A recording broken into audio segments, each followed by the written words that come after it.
కర్కాటకం వారికి గనక చూసుకున్నట్లయితే ప్రధానంగా ఇక్కడ ఈ కర్కాటక రాశి లేదా కర్కాటక లగ్నం వారికి మీకు ధనస్థానంలో కేతు ఉన్నాడు, వ్యయస్థానంలో గురువు ఉన్నాడు, మరియు దశమంలో శుక్రుడు క్రియేటివ్ కారకుడు శుక్రుడు దశమంలో ఏకాదశాధిపతి దశమంలో 19వ తేదీ వరకు ఉండి దాని తర్వాత ఏకాదశంలోకి వస్తాడు. భాగ్యంలో ఈ శని, కుజ, బుధ బుధుడు 11వ తేదీ నుంచి భాగ్యంలోకి వెళ్తున్నాడు. కాకపోతే అష్టమ స్థానంలో ఉంటాడు రాహుతో కలిసి మీకు 11వ స్థానంలో. ఇక ఈ చంద్రుడు అయితే 3వ స్థానం నుంచి 2వ స్థానం వరకు కంటిన్యూస్గా నెల రోజుల పాటు తిరుగుతాడు. ఈ గ్రహస్థితిని అనుసరించి మీకు ఏ ఏ విషయాల పట్ల ఎలా ఉండబోతుంది నెల, ఏ విషయాల్లో మీరు జాగ్రత్త వహించాలి, ఏ దేవతారాధన చేయాలి అనేటువంటి విషయాలు చెప్తుంది నేనైనప్పటికీ చెప్పిస్తుంది సాక్షాత్ లలితా అమ్మవారిగా భావిస్తూ ఆ లలితాంబిక అమ్మవారి యొక్క అనుగ్రహం మీకు పరిపూర్ణంగా కలగాలని మనస్ఫూర్తిగా కోరుకుంటూ ఇక్కడ ప్రధానంగా ఈ యొక్క కర్కాటకం నుంచి చూసుకుంటే 2వ స్థానంలో ఎప్పుడైతే కేతు ఉన్నాడో అంటే ధనస్థానంలో ఉన్నాడు కాబట్టి మీరు గవర్నమెంట్ ఎంప్లాయీస్ కానీ గవర్నమెంట్ రిలేటెడ్ కాంట్రాక్ట్స్లో కానీ మెడికల్ రిలేటెడ్ రంగాలకు సంబంధించిన విషయాల్లో లేదా కుటుంబ సభ్యులలో ఎవరైనా కుటుంబ సభ్యుల్లో ఉండే వారి ద్వారా వాళ్ళకి ఇచ్చే ఫ్రెండ్స్కి ఎవరికైనా మనీ మ్యాటర్స్ విషయంలో కానీ ముఖ్యంగా ధన సంబంధించిన విషయంలో జాగ్రత్తగా ఉండాలి.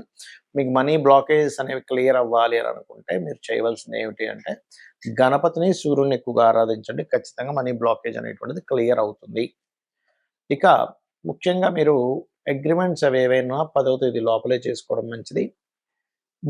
5, 6 తేదీలు ఎటువంటి నిర్ణయాలు తీసుకోకండి. సంతానం విషయంలో కానీ ఫ్రెండ్స్ విషయంలో కానీ ప్రేమ వ్యవహారాల విషయంలో కానీ 5, 6 తేదీలు చాలా జాగ్రత్తగా ఉండాలి. గుర్తుపెట్టుకోండి. వివాహ నిర్ణయాలకు సంబంధించిన విషయంలో ఈ నెల పర్టికులర్గా సప్తమాధిపతి శని పాపగ్రహాలతో ఉన్నాడు కాబట్టి అందులో ముఖ్యంగా సెకండ్ మ్యారేజ్ కోసం చేసే ప్రయత్నాల విషయంలో కూడా కొద్దిగా జాగ్రత్తగా ఉండాలి. క్రియేటివ్ ఫీల్డ్లో ఉండేటువంటి వారికి కొత్త ఉద్యోగ అవకాశాలు రానున్నాయి, గుర్తుపెట్టుకోండి. అలాగే సంతానం కోసం ప్రయత్నం చేసేవారు ఎట్టి పరిస్థితుల్లో 13, 14, 15, 16 తేదీలు కాస్త జాగ్రత్తగా ఉండాలి. ఎందుకంటే ఆ టైంలో చేసే ఐవీఎఫ్లు కావచ్చు, ఐయుఐలు కావచ్చు కొంచెం స్ట్రెస్తో కూడినటువంటిది, కొంత ఇబ్బందికరమైనటువంటి వాతావరణంలోకి తీసుకువెళ్తుంది ఆ తారీఖులో తీసుకునే నిర్ణయాలు కూడా. అయితే క్రియేటివ్ ఫీల్డ్, వాహన సంబంధించినటువంటివి అంటే టూరిజము ఇట్లాంటి రంగాల్లో ఫ్యాషన్ రంగాల్లో ఉండేటువంటి వారికి 19వ తేదీ లోపల ఉద్యోగ అవకాశాలు ఎక్కువగా కనబడుతున్నాయి. 19వ తేదీ దాటిన తర్వాత వివాహ జీవితం విషయంలో కొద్దిగా జాగ్రత్తగా ఉండాలి. కాకపోతే ఫ్యాషన్ రిలేటెడ్ బిజినెస్ రంగాల వాళ్ళకి చాలా బాగుంటుంది. ఇక మీరు నిత్యము చేయవలసింది సుబ్రహ్మణ్యేశ్వర స్వామి యొక్క ఆరాధన చేయండి, అన్ని విధాలు బాగుంటుంది. ఇప్పుడున్నటువంటి కండిషన్స్, ఒకవైపు యుద్ధాలు జరుగుతున్నాయి, ఒకవైపు షేర్ మార్కెట్లో క్రాషెస్ వస్తున్నాయి, గోల్డ్ రిలేటెడ్ సంబంధించినటువంటి అప్ అండ్ డౌన్స్ చాలా ఎక్కువగా ఉన్నాయి. దీని అంతటికీ మనకి ఉన్న గ్రహస్థితికి చాలామంది అడుగుతున్న ప్రశ్నలు కూడా ఏంటంటే ఇక్కడ మీ రాశిలో ఉండే గ్రహాలు అవిచ్చే మహాదశలు, అంతర్దశలు, వాటికి ఉండే యోగాలు ఒక ఎత్తు అయితే బయట ఉండే కండిషన్స్ మన గోచారంలో ముండేన్ ఆస్ట్రాలజీ అంటారు, మైథుని జ్యోతిష్యము, అది ప్రపంచ దేశాలు అంటే మొత్తం ప్రపంచంలో ఎలా జరగబోతుంది, ఎటువంటి ఫలితాలు ఉంటాయని చెప్పేది. అయితే నేను చాలా కాలం నుంచి చెప్పుకుంటూ వస్తున్నాను, 3-4 నెలల నుంచి కూడా ఇది యుద్ధం వైపు దారితీస్తుంది, యుద్ధాలు పెరుగుతాయి, ఆగినట్టు ఆగి మళ్ళీ వస్తాయి అని. అయితే ఇక్కడ ఏంటంటే ప్రధానంగా ఇక్కడ గ్యాస్కి ఇప్పుడంటే పెద్దగా మనకేమీ కమర్షియల్ మీద ఎఫెక్ట్ పడింది, కానీ దాని తర్వాత నాన్ కమర్షియల్ మీద కూడా ఎఫెక్ట్ పడనుంది. కాబట్టి ఖచ్చితంగా అందరూ కూడా ఇంట్లో ఇండక్షన్ స్టవ్, ఇంకా ఏ మార్గాల్లో బొగ్గులైతే బొగ్గులు, కర్రలైతే కర్రలు, ఈ మార్గాల్లో 2-3 మార్గాల్లో పెట్టుకోండి వండుకునే పద్ధతి. రెండవది కేవలం అన్నం వండుకుంటే సరిపోతుంది, మిగతా పొళ్ళు కానీ ఆవకాయలు కానీ చేసుకొని ఉడికినవచ్చు అనే కూడా కొంచెం స్టాక్ పెట్టుకోండి. మనీ జాగ్రత్తగా పెట్టుకోండి, ఎందుకంటే ఇంటర్నెట్ ఇబ్బంది పడనుంది. ఇది ఆల్రెడీ 2-3 నెలల నుంచి మళ్ళీ చెప్తున్నాను, మళ్ళీ ఇంకోసారి గుర్తు చేస్తున్నానండి. నా వీడియోలో 3 నెలల క్రితమే ఇది ప్రస్తావించడం జరిగింది ఇంటర్నెట్ గురించి. అలాగే మరొక విషయం ఏంటంటే ఎందుకంటే క్యాష్ కొంచెం పెట్టుకుంటే ఇంటర్నెట్ కట్ అయినా మనం ఇవాళ రేపు మనం వాడేటువంటిది ఏదైతే ఉంటుందో ఈ ఫోను స్కానింగ్ చేసి అదొక ఇబ్బంది అయితే పరిస్థితి ఏంటి కాబట్టి. అలాగే మరొక విషయం ఏంటంటే ఇది ఇప్పట్లో ఆగదు వారు, ఇది కొంచెం లాంగ్ టర్మ్ గానే వెళ్తుంది, నెలలు సంవత్సరం వెళ్ళినా సరే ఆశ్చర్యపోవాల్సిన పని లేదు. దీన్ని దృష్టిలో పెట్టుకొని మీ యొక్క లైఫ్ స్టైల్ని ప్లాన్ చేసుకోండి, ఇది ప్రధానంగా గుర్తుపెట్టుకోండి. ఎందుకంటే ఎప్పుడు రానటువంటి 3 సార్లు పంచగ్రహ కూటమి.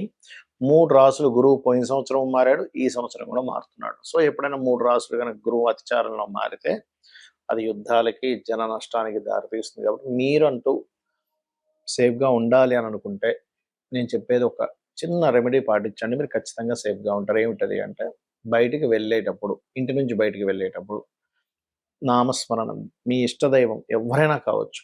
మీ ఇష్టదైవ నామస్మరణ చేయండి. ఉదయం నిద్ర లేచిన వెంటనే చేయండి. బయటికి వెళ్ళేటప్పుడు చేయండి. నిద్రపోయేటప్పుడు చేయండి. నిద్రపోయేటప్పుడు నమఃశివాయ మంత్రాన్ని, నిద్ర లేచిన వెంటనే మీ ఇష్టదైవాన్ని చూసుకోవచ్చు, లేదా స్కందుడిని చూడొచ్చు. బయటికి వెళ్ళేటప్పుడు కూడా మీ ఇష్టదైవం విష్ణువైతే విష్ణువు, శివుడైతే శివుడు, అమ్మవారైతే అమ్మవారు, గణపతి అయితే గణపతి, స్కందుడైతే స్కందుడు, ఏదైనా పర్లేదు. మీరు ఎందులో ఉన్నా సరే. ఎందుకంటే మనకి కాలం ఒక రకంగా ఉన్నప్పుడు ఆ కాలాన్ని నడిపించేవాడు ఆ యొక్క పరమాత్మ యొక్క అనుగ్రహం ఉంటే మనం ఇబ్బంది పడకుండా ఉంటాం. మన జన్మజాతకాల్లో ఏదైనా గండ యోగాలు అంటారు.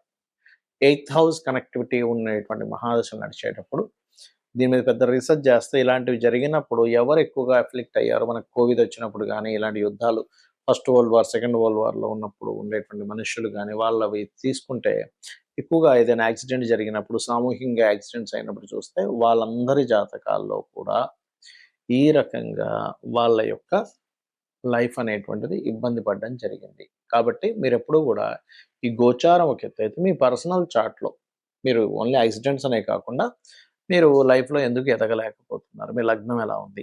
మీరు ధనపరంగా ఎందుకు మీరు పడుతున్నంత కష్టంకి ఫలితం రావట్లేదు? మీ ధనయోగం ఎక్కడ బ్లాక్ అయింది? దానికి చిన్న చిన్న రెమెడీస్‌తో చేసుకోవచ్చు. అలాగే పర్టిక్యులర్‌గా మీరేంటంటే మీ యొక్క ప్రయత్నాలు ఎందుకు సక్సెస్ అవ్వట్లేదు? Third house. మీరు ఏ ప్రాపర్టీ తీసుకుంటే మంచిది? ఎప్పుడు తీసుకుంటే మంచిది? ఏ డైరెక్షన్‌లో మీరు నివసిస్తే మంచిది? అది రెంటల్ హౌస్ అయినా, ఓన్ హౌస్ అయినా. అది 4th హౌస్. మీరేం చదివితే బావుంటుందో కూడా 4th హౌస్ చెప్తుంది.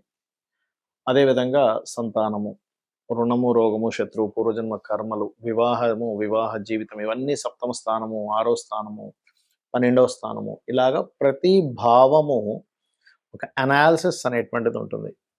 మీ లైఫ్‌లో ఎందుకు ఇలా జరుగుతుంది? మీ లైఫ్‌లో ఎందుకు ఈ రకమైనటువంటి ఇబ్బందులొస్తున్నాయి? దీన్ని చాలా సింపుల్‌గా లలితా సహస్రనామాలు చేసుకుంటూ, మీకు పలానా దాని మీద ఎక్కువ ఇబ్బందుంది. ఎగ్జాంపుల్ అప్పుల మీదే ఎక్కువ ఇబ్బందుంది. అప్పులకే ఎక్కువ ఇబ్బంది పడుతున్నారు. ఓం అపర్ణాయై నమః అనే మంత్రం మీరు నిత్యము స్మరిస్తే మీకు తెలియకుండానే మీ యొక్క లైఫ్ స్టైల్ మారుతుంది. తద్వారా మీకు సంపద పెరుగుతుంది. తద్వారా మీకు ఏదైతే అప్పులున్నాయో అప్పులు క్లియర్ అవుతాయి. అంటే మీ ఆలోచనా విధానం ఎలా అప్పుల్ని క్లియర్ చేయాలనే వైపు మీ ఆలోచన తిప్పుతుంది. అంతేగాని ఏ పని చేయకుండా ఇంట్లో కూర్చొని అపర్ణాయ నమః అనుకుంటా అంటే ఆకాశం నుంచి మూటపడి మీరు అప్పులు తెచ్చడం జరగదు. మీ యొక్క విధానాన్ని మారుస్తుంది. అలాగే ఓం సంపత్కరీ సమారూఢ సింధుర వ్రజ సేవితాయే నమః అనే మంత్రము ఫైనాన్షియల్ గ్రోత్ ఇస్తుంది. అదేవిధంగా కొంతమందికి హెల్త్ ఇష్యూస్ ఉంటాయి. బికాజ్ ఆఫ్ 6th హౌస్ దీనివల్ల.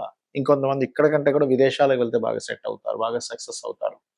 అలాంటప్పుడు ఏంటంటే వాళ్ళకి 10, 12 కాంబినేషన్ 12, 2 కాంబినేషన్స్ అంటారు. అప్పుడు వాళ్ళు ఇక్కడ కంటే బయట దేశాలకు వెళ్తేనే సక్సెస్ అవుతారు. ఇంకొంతమంది వ్యాపారాల్లో సక్సెస్ అవుతారు. మరికొంతమంది ఉద్యోగంలో సక్సెస్ అవుతారు. అది మీ పర్సనల్ చార్ట్‌లో ఉంటుంది. కాబట్టి ఈ పర్సనల్ చార్ట్ కూడా చూసుకోండి. ఈ వార్ ఎఫెక్ట్ వల్ల మీరు ఎఫెక్ట్ అవ్వకూడదు కాబట్టి ముందుగా చెప్తున్నాను. నేను మొదట్లో చెప్పినటువంటి, ఎందుకంటే గ్యాస్ ఇప్పుడు మనకి కమర్షియల్‌గా ఇబ్బందొస్తుంది గానీ, నాన్ కమర్షియల్ వాళ్ళకి ఇంకా ఇబ్బంది స్టార్ట్ అవ్వలే, కానీ ఫ్యూచర్‌లో ఖచ్చితంగా స్టార్ట్ అవుతుంది. కాబట్టి కొంచెం ఎక్స్‌ట్రా సిలిండర్ ఒకటి పెట్టుకోవడం, ఇండక్షన్ స్టవ్ పెట్టుకోవడం, ఇవి ఖచ్చితంగా చేయండి. ఎందుకంటే కుజుడు మీనరాశిలోకి వెళ్తున్న కుజుడు మీకు ఏప్రిల్‌లో ఏం చేస్తాడంటే డియోల్ సైన్‌లో ఉన్నప్పుడు మంటకి కారకుడు. ఆహ్, వంటకి కారకుడు అవుతుంటాడు. కాబట్టి అక్కడేమవుద్ది డియోల్ అంటే ప్రతి ఇంట్లో 2, 3 పొయ్యిలు పెట్టుకునే యోగాన్ని ఇస్తాడు. కాబట్టి అటువంటి ఫలితాలు రానున్నాయి కాబట్టి చేయండి. నిత్యము లలితా సహస్రనామాలు చేసుకోండి. అన్ని విధాలా మీకు బావుంటుంది.